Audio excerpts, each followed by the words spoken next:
حضرت داؤد علیہ السلام کی قوم کے 70,000 افراد ایک سمندر کنارے ایلا نامی گاؤں میں رہتے تھے۔ اللہ تعالیٰ نے ان کو ہزاروں نعمتوں سے نوازا تھا، لیکن جب راحت و سکون آیا تو یہ قوم اللہ تبارک و تعالیٰ کی نافرمان ہو گئی، تو یہ اللہ تبارک و تعالیٰ کی مخلوق پر ظلم کرنے لگے۔ تو اس لیے اللہ تعالیٰ نے ان لوگوں کو کہا کہ ہفتے میں ایک دن، ہفتے والے دن شکار نہ کیا کرو۔ اتوار سے لے کر جمعے تک جتنا بھی شکار پکڑنا ہے پکڑ لو، لیکن ایک دن اللہ کی عبادت اور مخلوقات کے امن کے لیے رکھ دو۔ یوں اللہ تعالیٰ نے ان کا امتحان لینا شروع کر دیا۔ وہ لوگ اتوار سے لے کر جمعے کے دن تک شکار پکڑتے، مچھلیاں پکڑتے، لیکن زیادہ مقدار میں ان کے ہاتھ میں مچھلیاں نہ آتی، اور ہفتے والے دن سمندر کو دیکھتے تو ان لوگوں کو بڑی بڑی مچھلیاں نظر آتی۔ تو ان لوگوں میں سے ایک انسان کو شیطان نے ورگلایا کہ تم لوگ پریشان کیوں ہوتے ہو؟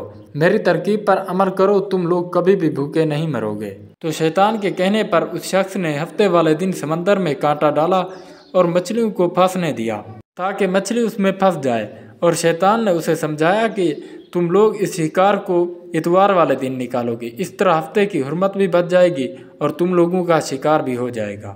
اسی طرح ہفتے والے دن مچھلی پھنسی رہتی اور وہ اسے اتوار والے دن نکالتا اور آرام سے بیٹھ کر کھاتا۔ آس پاس کے لوگوں نے اس سے یہ پوچھا تو اس نے ان لوگوں کو بھی یہ ترکیب بتائی۔ تو ان میں سے کچھ لوگ ہفتے والے دن ہی جال کو سمندر میں ڈالتے اور اتوار والے دن نکالتے، اور کچھ نے تو اس سمندر میں سے نالیاں بنا کر ان مچھلیوں کو پکڑنا شروع کر دیا۔ سمندر سے نالیاں نکال کر سمندر سے دور کھڈے بنا دیے تاکہ ہفتے والے دن جو مچھلیاں ان نالی میں آ کر ان کھڈوں میں پھنس جائیں اور ہم ان کو اتوار والے دن نکال لیں۔ ان میں کچھ اللہ کے نیک بندے بھی موجود تھے۔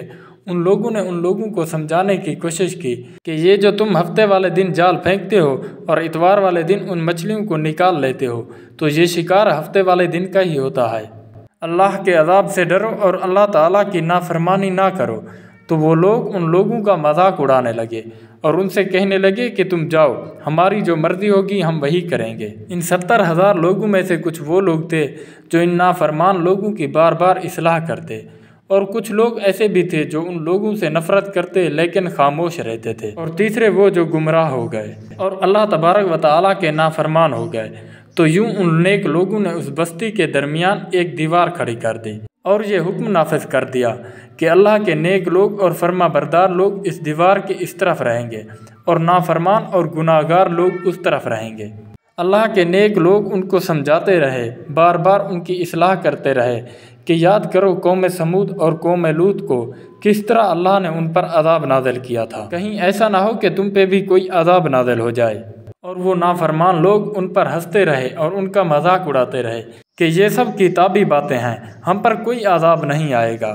تو بس جیسے ہی وہ گروہ دو حصوں میں تقسیم ہوا، اللہ کے فرما بردار لوگ جو ایک طرف تھے اور دوسرے جو اللہ تعالیٰ کے نافرمان تھے وہ دوسری طرف تھے۔ وہ نافرمان لوگ ساری رات ہنستے رہے، ان کا مذاق اڑاتے رہے، اور وہ جو اللہ تعالیٰ کے فرما بردار تھے وہ ساری رات اللہ تبارک و تعالیٰ کی عبادت میں اور معافی میں مصروف رہے۔ اور صبح جب وہ نیک صالح لوگ اٹھے، ان لوگوں نے محسوس کیا کہ دیوار کے اس پار سے کوئی بھی آواز نہیں آ رہی۔ جیسے ہی دیوار کے اوپر چڑھ کر ان لوگوں نے اس طرف دیکھا تو وہ جو سب نافرمان لوگ تھے وہ سب کے سب بندروں کی شکل میں تبدیل ہو چکے تھے اور بندروں کی حرکت کو انجام دے رہے تھے۔ اور وہ لوگ جو اللہ تبارک و تعالیٰ کے فرما بردار تھے، ان لوگوں نے اپنے اپنے رشتہ داروں کو ان کے کپڑوں سے پہچانا اور چیخ چیخ کر رونے لگے اور اللہ تبارک و تعالیٰ سے معافی مانگنے لگے۔ لیکن اللہ تبارک و تعالیٰ کا جب عذاب آتا ہے تو وہ ہو کے رہتا ہے۔ وہ 12,000 لوگ جو اللہ تعالیٰ کے نافرمان تھے وہ کچھ بھی کھا پی نہیں سک رہے تھے۔ 2-3 دن تک وہ بنا کھائے بنا پیے زندہ رہے، اور اس کے بعد وہ لوگ اللہ کے عذاب میں فی النار ہو گئے۔ بے شک اللہ تبارک و تعالیٰ ان لوگوں کو پسند نہیں فرماتا جو لوگ اللہ تعالیٰ کی نافرمانی کرتے ہیں۔ یا اللہ ہم سب کو اپنا نیک اور فرما بردار بنا، اور پیارے محمد صلی اللہ علیہ وآلہ وسلم کا پکا سچا غلام بنا۔ آمین ثم آمین۔